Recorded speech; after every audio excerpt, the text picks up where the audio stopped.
Before I completely knock VR, there are a couple of real positives about it that I think are worth mentioning. For one, it's really new technology and it's quite unlike anything else that's out there. So you can still really shock people with the technological capabilities. In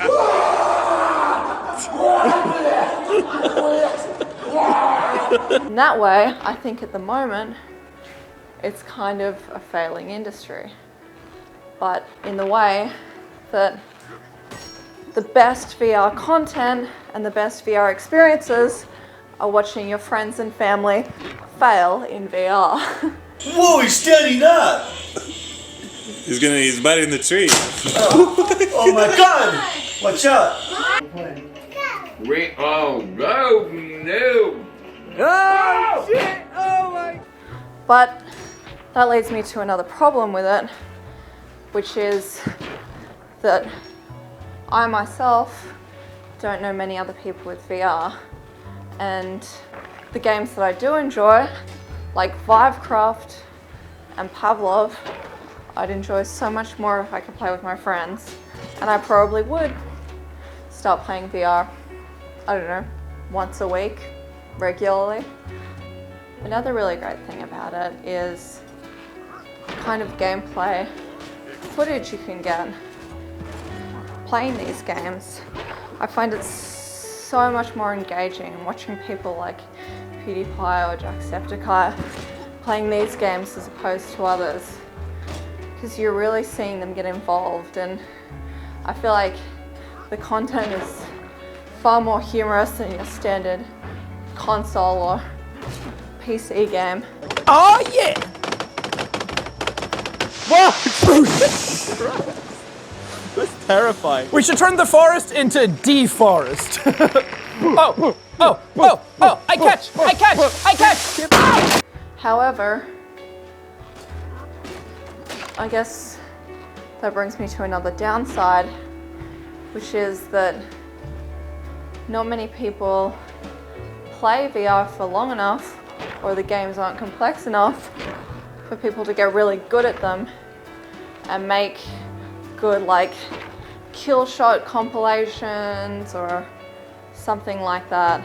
And that's something that I found really hard too. Like whenever I play Pavlov for a while, I do develop some sort of skill, but then I get sick of it and I don't play it again for another 6 months and I suck again. Because you have to learn all of these different controls for reloading the weapons, and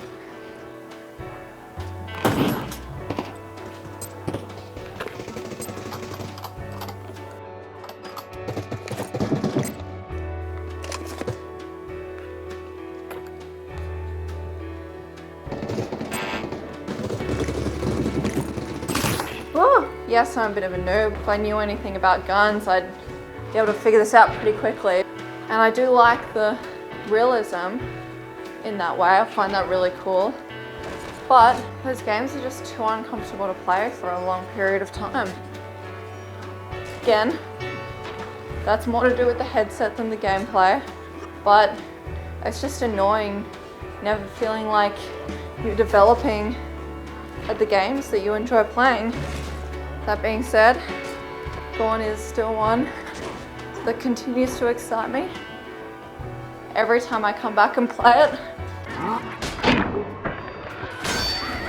Woo!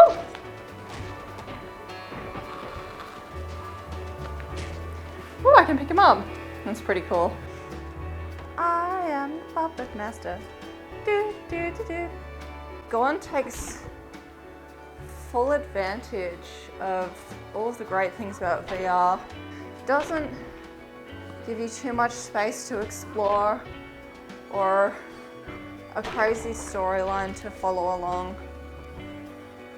I've played a couple of games in VR with storylines now, and if it's not really compelling, I get kind of bored. Like, I feel like, okay, so in the story, the character turns left and has to go meet up with this guy. But I'm literally doing that, playing him. And being me in the game, I might not turn left. I might not want to go and meet up with this crusty old dude in the middle of nowhere and talk to him about something I have no motivation in pursuing. So I think for the time being, while VR is still developing, the simpler games are better. Like, if you're going to do an RPG, I don't think it's going to be good until the open world capabilities of VR are way more advanced.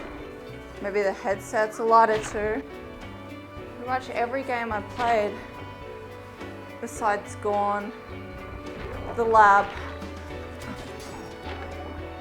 and Vivecraft, I haven't had like a craving to get back into it. I've never become addicted to any one of these games like you do with a console game.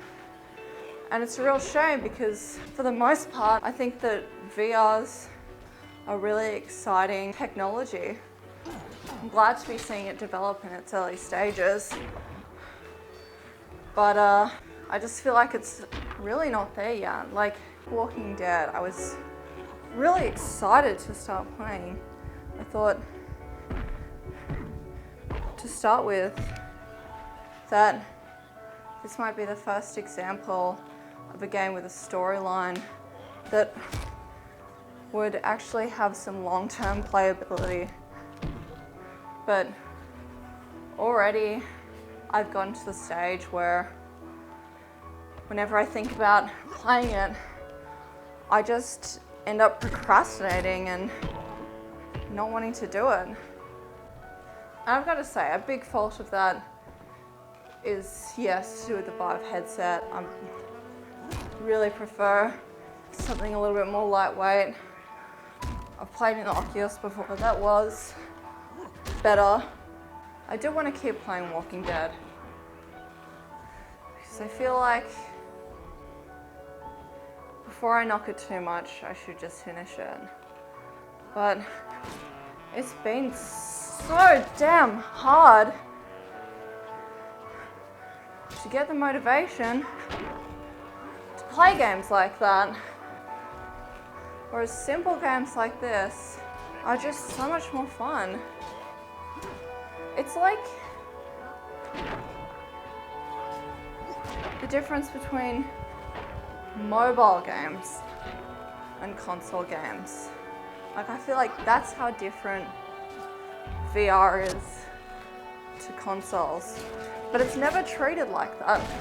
I think people keep on trying to make just the games that they know and love in consoles, but adding the features of VR to the experience. And when I first got VR, I wanted the exact same thing. I thought, I can't wait until they make Legend of Zelda in this. I can't wait until they make GTA in this. I can't wait until they make Pokemon in this. I don't know if it will get to that stage once the technology is better. They can make great open world maps with a campaign that's sort of loose and doesn't require you to follow it strictly or to any kind of time trial. Because honestly, like, if time's against me in VR, I'm not going to play the game. I intended this video to sort of be just amusing on why I'm sick of VR and to figure out whether or not I'll continue to play it. And coming back to an old favorite that's been updated since I last played it has really revitalized my enjoyment of VR.